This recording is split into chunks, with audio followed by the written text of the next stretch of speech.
Gedeón es uno de los personajes bíblicos de quien probablemente escuches poco en las enseñanzas y predicaciones. Se habla mucho más de Abraham, de David, de Pablo, pero poco se menciona a este varón llamado Gedeón. Gedeón también se le reconoce como héroe de la fe. Hay muchos héroes de la fe como Gedeón de los cuales se habla poco.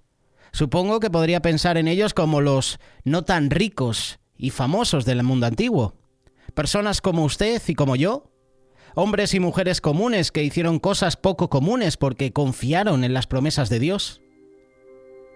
Podemos mantener viva la historia si aprendemos las lecciones que sus vidas nos brindan. Pero claro, no solo basta con aprender, hay que poner en práctica. Nos vamos a concentrar en este personaje llamado Gedeón. No es muy impresionante a primera vista, pero toma algunas decisiones que se derivan de su fe en Dios.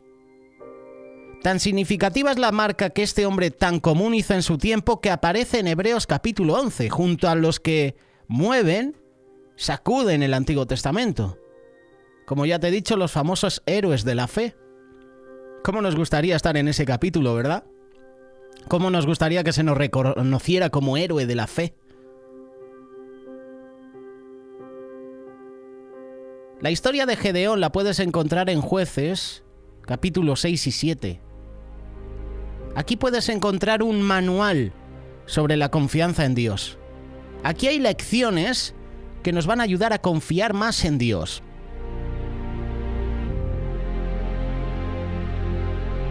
Si analizas la mayoría de las personas de la Biblia, los que tuvieron buen testimonio es porque pusieron su confianza en Dios. Desde Abraham, José, Jacob, Isaac, Gedeón, así un largo etc. de personajes en el Antiguo Testamento, también, por supuesto, en el Nuevo Testamento.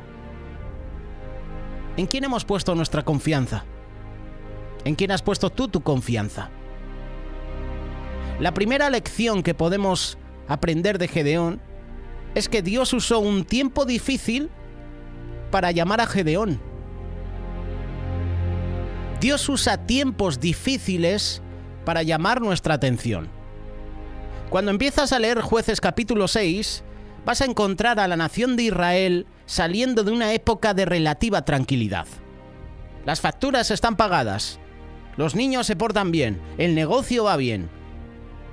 Rosas que suben de todo. Bendición en los campos. Bendición en los cultivos, en los ganados. Y como suele sucedernos a todos en esos momentos, Israel se olvida de Dios. Esta es una lección también para nosotros. Cuando las cosas nos van bien, cuando hay bendición en nuestras despensas, cuando hay bendición en mi hogar, nos olvidamos de Dios. Israel se volvió autosuficiente. No necesitaba a Dios. Así que el Señor sacude las cosas. Sacude las cosas al despertar a un enemigo contra ellos para mostrarles lo difícil que puede ser la vida sin Él. Uno puede pensar, qué malo es Dios. Qué malo es Dios porque estamos haciendo las cosas bien y Dios lo que hace es mover las situaciones, despertar al enemigo para que ataque a un pueblo que, entre comillas, estaba haciendo las cosas bien. Uno puede pensar eso, ¿verdad? Pero te invito a que leas este capítulo 6 de Jueces, del 1 al 6, y vas a encontrar la respuesta a estas dudas. El versículo 1 dice que los israelitas hicieron lo malo ante los ojos del Señor. Así que el Señor se los entrega a Madián por 7 años. Debes saber que los madianitas eran extremadamente poderosos. Oprimieron a los israelitas sin piedad. Cada año, alrededor de la época de la cosecha, los nómadas madianitas invadían Israel. El versículo 5 de este capítulo nos dice que vendrían como langostas, devastando la tierra. Lo que no pudieron llevar consigo, lo destruyen. La Biblia nos dice que fue tan terrible que muchos israelitas dejaron sus hogares para vivir en cuevas, en fortalezas. Temían por sus vidas. Y esto continuó durante 7 años. Finalmente los israelitas clamaron al Señor por ayuda. ¿Por qué esperaron tanto para volverse al Señor? Los israelitas son como nosotros. Nuestros hermanos de Israel son como nosotros. Se parecen mucho a nosotros. Esperaron hasta que se resolvieron todas las opciones posibles y no pudieron aguantar más. En su intelecto natural, en su conocimiento humanista, querían buscar soluciones a sus problemas y no lo hallaron. Y se acordaron de Dios. El versículo 6 nos dice que Israel se empobreció a causa de Madián. Y los israelitas clamaron al Señor. ¿Cuántas veces nos han llegado circunstancias difíciles y nunca nos detenemos a preguntarnos qué está planeando Dios para nosotros en esas circunstancias? En cambio, ¿qué hacemos? Resistimos. Pensamos que podemos manejarlo por nuestra cuenta. Aprende esto de Gedeón. Cada experiencia en la vida es una prueba, y cada prueba en la vida del pueblo de Dios está diseñada para acercarnos más a Dios. Enciende la televisión hoy en día y verás. Israel rodeado de enemigos. ¿Y Dios dónde está? Este es el punto. Cuando lleguen tiempos difíciles, en lugar de mirarlos como si Dios te estuviera castigando, trata de verlos como un regalo de la gracia de Dios. Proverbios capítulo 3, verso 11 y 12. Hijo mío, no desprecies la instrucción del Señor ni aborrezcas su disciplina, porque el Señor disciplina ¿a quién? Al que ama. Si hay una disciplina, no es porque el Señor nos odie, es porque nos ama, quiere lo mejor de nosotros. Y es la única manera para llamar nuestra atención. La corrección. Porque el Señor disciplina al que ama, como un padre, el hijo en el que se deleita. Él nos ama demasiado para dejarnos seguir viviendo como estamos. Dios anhela estar en el centro de nuestra vida. Por eso Él tiene designios para nuestros problemas. Y siempre son para nuestro bien. No pienses que porque el Señor nos discipline es para mal. No tenemos un Dios tirano. No tenemos un líder tirano, un líder político tirano, que busca el mal del pueblo. Tenemos un Dios de amor. Pero ¿qué pasa? Que nos han enseñado a pensar que nuestro Dios es un tirano, un dictador, que desea el mal, que permite la guerra, que permite la pobreza. Eso es lo que nos están enseñando hoy en día en los colegios, en los medios de comunicación. Nos están enseñando a pensar que Dios no existe. Y siempre es la misma pregunta: si Dios existiera, ¿por qué ha permitido la guerra? ¿Te has dado cuenta? Siempre son las mismas preguntas. Si Dios existe, ¿por qué hay pobreza en África? Pregunta hipócrita. Porque si tú a esa persona le dices: ¿y por qué tú no has ayudado a cambiar un poquito esa situación? Si Dios existe, ¿por qué hay tanto odio en mi familia? Si tenéis un Dios bueno, ¿por qué permite que mi familia se destruya? Somos nosotros. Nos hemos olvidado de Dios. Y acudimos a Dios cuando las cosas van mal. Pero cuando las cosas nos van bien, nos olvidamos de Él.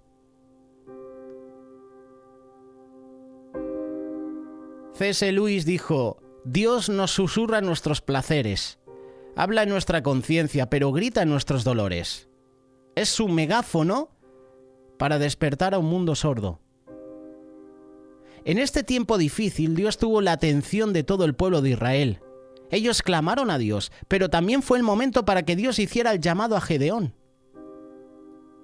Como te decía al inicio de este primer punto, Dios usó un tiempo difícil para llamar la atención del pueblo y para llamar a Gedeón. El segundo punto, la segunda lección que podemos aprender de Gedeón, de este pasaje, es que Dios miró más de lo que miraba Gedeón de sí mismo. Eso es lo maravilloso de Dios. Es que aunque regresamos lentamente a Él Él nunca tarda en respondernos. Si lees los versículos 7 y 8 de este capítulo 6 de Jueces, vas a poder leer el clamor a Dios y cómo Él se mueve con misericordia y amor hacia nosotros. Nos dice la verdad y comienza a trabajar entre bastidores para ayudarnos. Para Israel primero envía a un profeta anónimo para llamarlos de vuelta a la entrega total, a la devoción total, para que se vuelvan de sus caminos. ¿Sabes una cosa? Dios ve más que nosotros. Su plan también incluía a un hombre, Gedeón. Nos encontramos con Gedeón en el versículo 11, donde está trillando un poco de trigo. Óscar Fradejas, a través del canal de YouTube de Solidaria TV, hizo una reflexión sobre el trillo. Lo explicó a las mil maravillas en 2-3 minutos. Y muchos desconocían qué era el trillo, para qué se empleaba. Pues mira, aquí tenemos a Gedeón trillando un poco de trigo en un lagar para guardarlo de los madianitas. Algunos de ustedes saben esto, pero los chicos de la ciudad no. Normalmente querrá trillar el trigo al aire libre para que el viento pueda llevarse la paja, pero al parecer Gedeón ha sido picado antes. ¿Qué hace Gedeón? Se esconde a trillar el trigo. No quería que los madianitas le robaran su cosecha. Vemos a un Gedeón frustrado, desanimado, con miedo. Por eso el Señor en su llamado le dice: varón esforzado y valiente. Pero Gedeón tenía miedo. Por eso Dios ve más que nosotros. Nosotros pensamos que no valemos nada, pero para Dios somos útiles. Para un hermano, para un líder, para nuestro pastor somos útiles, aunque nosotros a veces nos vemos como insignificantes. En caso de que te preguntes si Dios tiene sentido del humor, lee el versículo 12. ¿Por qué te digo esto? Porque el ángel del Señor se les aparece y le dice: el Señor está contigo, varón esforzado y valiente. Cuando Gedeón está atemorizado, escondido, no quería que le robaran su cosecha, desanimado, con miedo. Y se le presenta un ángel y dice: varón esforzado y valiente. ¿No te imaginas a Gedeón como el hombre valiente al que se dirigía el Señor?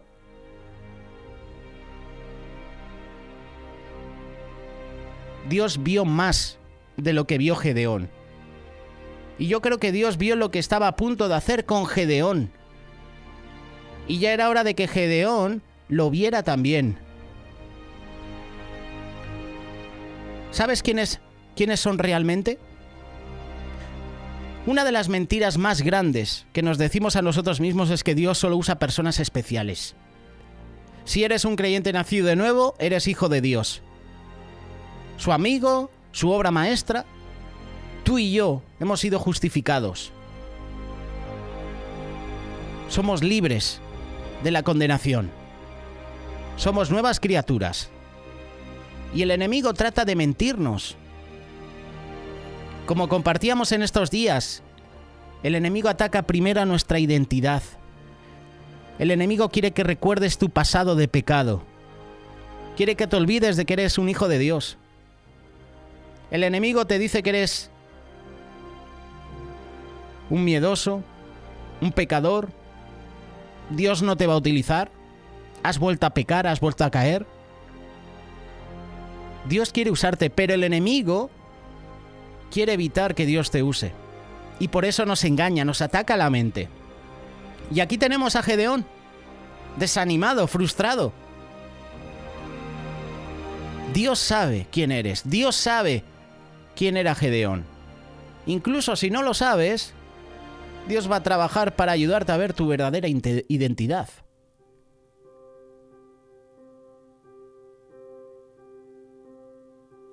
Este es el segundo punto que podemos encontrar de este pasaje de Gedeón. La tercera lección es que Dios motiva a Gedeón con su presencia. Dios nos motiva, nos da confianza. Después de ser llamado un varón esforzado y valiente, Gedeón le pregunta a Dios: por favor, Señor, si el Señor está con nosotros, ¿por qué ha sucedido todo esto? ¿Dónde están todas sus maravillas que nuestros padres nos contaron? Versículo 13. La conclusión de Gedeón fue que el Señor los había abandonado. El versículo 14 dice algo que debe haber arrasado la sensibilidad de Gedeón.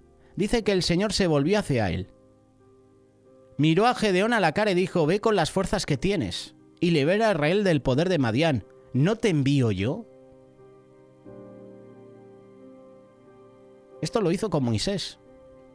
Cuando Moisés se excusa delante de Dios a la hora de presentarse ante Faraón, le dice algo parecido: ¿no te envío yo? Gedeón todavía no está haciendo los cálculos de esta ecuación. Observa lo poco impresionante que es su currículum. Gedeón es el eslabón más débil de su clan. Gedeón es el más joven de su familia. No tiene ninguna autoridad para llamar a la caballería de su propia tribu, y mucho menos de los demás.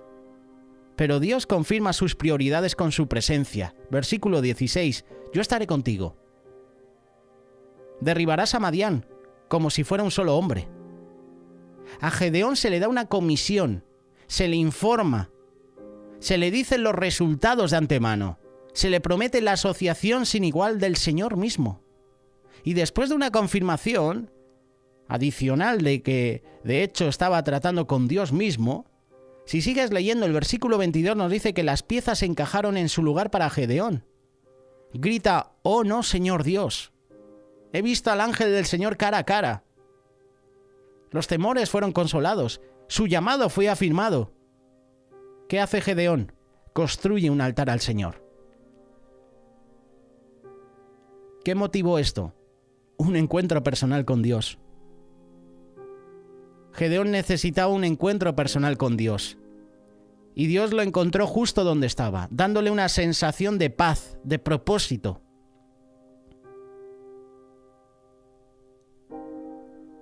Hay algo que cambia en nosotros cuando escuchamos la voz de Dios. Sentimos su presencia. De repente, las prioridades se convierten en lo más importante del mundo. Gedeón estaba listo para la primera prueba. Esta es la lección número 3. La 4 es que Gedeón debía poner su vida privada y la de su familia en orden. La fidelidad privada es un requisito previo para ser usado públicamente. Antes de que Gedeón pueda ser usado públicamente, primero debe limpiar su propio patio trasero. Su familia estaba rompiendo el primer y segundo mandamiento con ídolos de Baal en su propiedad. Muchas veces nos preguntamos: ¿por qué hay maldición en mi vida? ¿No será que hay algún ídolo en nuestra casa? ¿No será que hay algún anatema que está impidiendo que la bendición de Dios esté en nuestra casa? La primera asignación del Señor fue tomar el toro especial de 7 años de su padre, derribar los ídolos. Luego Gedeón debía sacrificar ese preciado toro usando la madera del ídolo destruido. ¿Qué sentido tiene decirnos esto la palabra de Dios? ¿Te has hecho esa pregunta? ¿Por qué la palabra de Dios deja versículos que tú dices: si quito este versículo, el pasaje todavía se seguiría entendiendo? Este versículo lo menciona la palabra porque si quieres aprender a confiar en Dios, primero debes poner su propia casa en orden. Debía quemar ese ídolo. Antes de que Dios pueda usarte poderosamente, Él debe ser magnificado, Él debe ser lo primero en tu vida, en tu casa. Y la adoración privada nos prepara para el poder público de Dios. No hay atajos. Ahora bien, ¿hay algo a lo que te hayas estado aferrando? ¿Hay algún pecado al que te estás aferrando hoy? Es tiempo de derribar tus ídolos. Confiesa tu pecado, enfréntalo. Vuelve a Dios.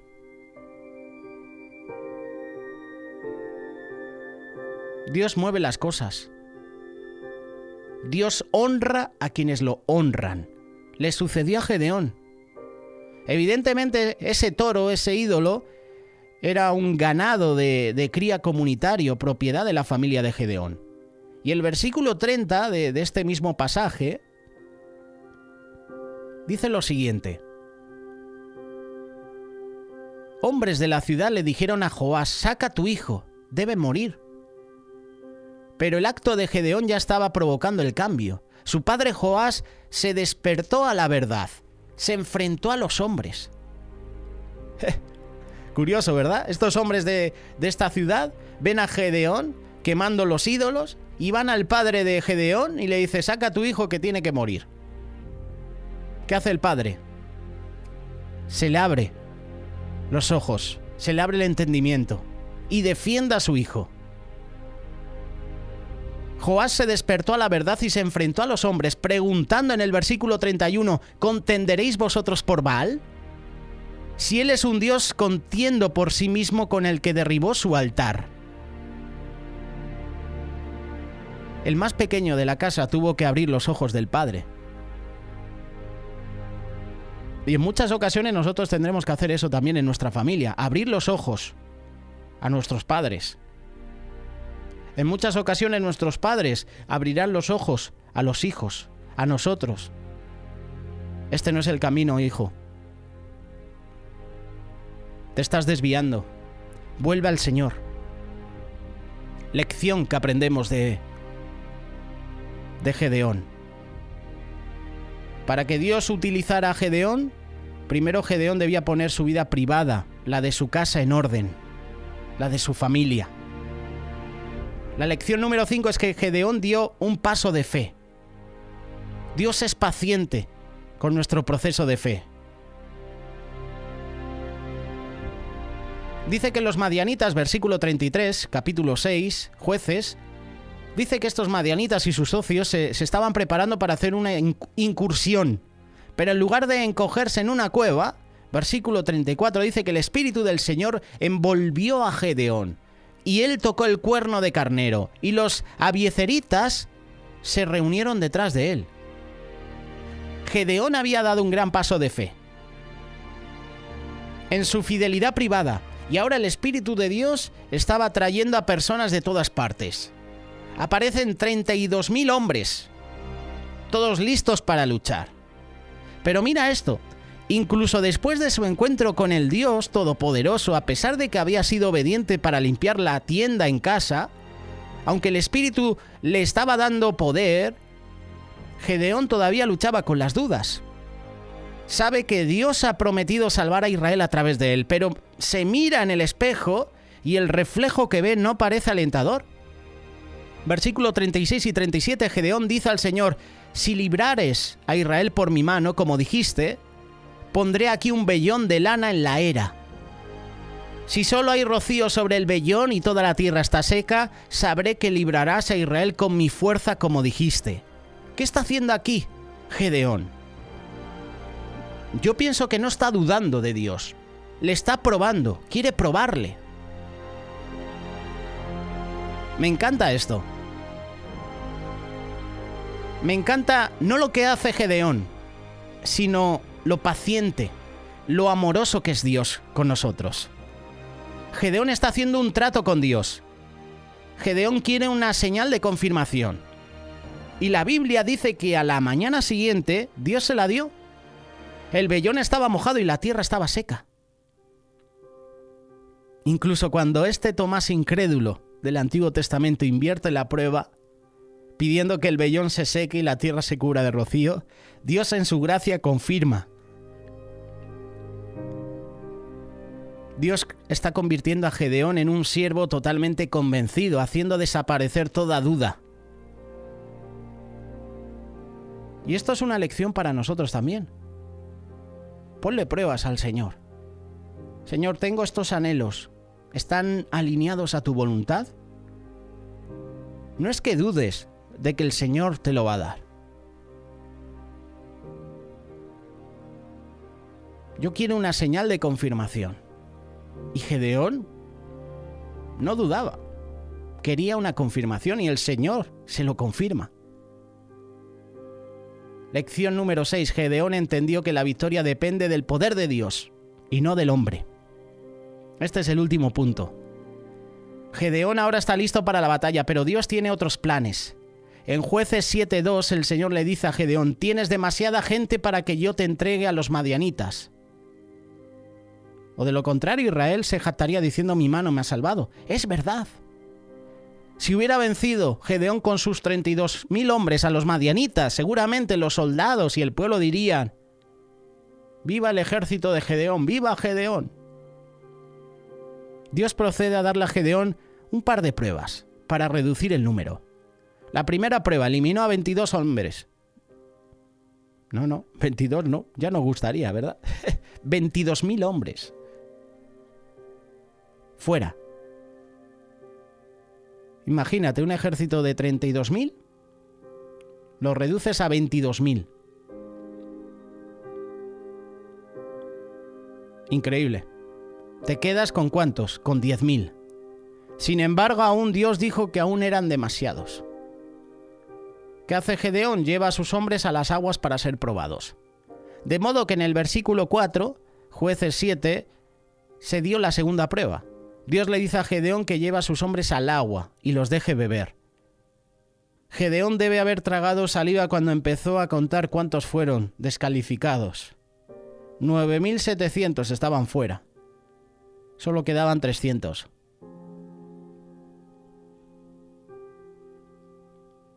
Casualidad, ¿verdad? Puedes decir, ¿no? 300 hombres con Gedeón. 300 hombres con el de la película de 300, ¿verdad? ¿Recuerdas ese pasaje de... Bueno, pasaje no, esa película famosa o esa historia que nos presentan a veces los espartanos, ¿no? Y Leónidas y sus 300 hombres. Curioso, justamente otros 300. Aquí falla algo, ¿verdad? ¿No será que los griegos, los espartanos se habían fijado en los 300 de Gedeón y un libertador? Es mi opinión. ¿Por qué 300 espartanos y no 400 o 500? Qué casualidad, 300 juntamente con los 300 con los que se queda Gedeón. Siempre van a tratar de imitar la Biblia, la palabra de Dios. No nos desviamos. ¿Te imaginas cómo se sintió Gedeón? Ya en el capítulo 8 nos dice que el ejército madianita contaba con 135.000 hombres. Eso es. 450 madianitas por cada soldado israelí. Dios quiere que el ejército de Gedeón se enfrente a esta horda de enemigos con apenas 300 hombres. Dios creó una situación imposible por la debilidad humana para exaltar su propia fuerza. Esta es su especialidad. ¿Qué dijo Jesús en Lucas 18:27? Lo que es imposible para los hombres es posible para Dios. Y aquí hay una buena lección para nosotros. El logro de los propósitos de Dios no está determinado por el resultado final de una hoja de finanzas, o el tamaño de nuestra congregación, o la eficiencia de nuestros planes. Tenemos que ocuparnos de todas las cosas mencionadas anteriormente, pero la verdad es que Dios está buscando glorificarse a sí mismo en la tierra a través de personas que dependen completamente de Él, que creen en Él. ¿Estamos listos para cumplir los propósitos de Dios? Dios no necesita nuestro voto sobre esto. No nos necesita en absoluto, pero nos invita a unirnos a Él para hacer su voluntad. Cuando lo hacemos, cosechamos beneficios y Él recibe la gloria. Ocurrió en Israel. En una de las estrategias de batalla más extrañas de la historia, 300 hombres salieron con trompetas, antorchas, cántaros al encuentro de los madianitas. 135.000 contra 300. Dios envía confusión a las filas del enemigo para que comenzaran a atacarse entre sí. Cuando terminó, 120.000 madianitas se habían matado unos a otros y los otros 15.000 huyeron. Se terminó. Dios había respondido a las oraciones de Israel. Usó a un hombre común llamado Gedeón que creía en Dios. Y para resumir estos pasajes de Gedeón, podríamos decir que Dios usa tiempos difíciles para llamar nuestra atención. Dios está usando tiempos difíciles ahora mismo en tu vida, en mi vida, en Israel, para llamar nuestra atención, para que nos volvamos a Él. Ahora bien, ¿estamos prestando atención? Dios siempre ve más que nosotros. ¿Te ves a ti mismo como Dios te está viendo? Dios motivó con su presencia a Gedeón. Ahora bien, ¿puedes sentir su presencia contigo ahora? ¿Instándote a confiar en Él? Recuerda que la fidelidad privada es un requisito previo para que Dios nos use en público. Gedeón tuvo que limpiar su casa de ídolos y Dios le usó. ¿Hay cosas en tu vida? ¿Hay cosas en tu hogar que deben desaparecer para que Dios pueda moverse con poder en tu vida? Si la respuesta es positiva, es hora de quemar esos ídolos. Es hora de sacar el anatema de nuestra vida, de nuestro hogar, de nuestra familia. Y Dios nos va a usar. Y Dios va a derramar bendición en nuestra vida. Dios es paciente.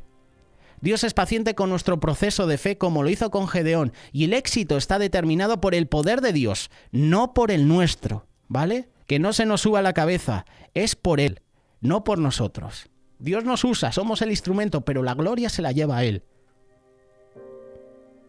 ¿Confiaremos en Dios hoy, con nuestra vida, con nuestros hijos, con nuestras finanzas, con nuestras decisiones, con tu esposo, con tu esposa? Estas son lecciones en las cuales Gedeón nos hace meditar en que tenemos un Dios fuerte, un Dios que nos ama. Déjate usar por Dios. Dios quiere usarte. Pero para que Dios nos use, primero hay que limpiar la casa, limpiar nuestra vida. Y Dios te va a usar. Y Dios te va a bendecir. Y Dios va a bendecir tu casa y Dios va a bendecir a las personas que te rodean. Todo si nos dejamos usar por Dios.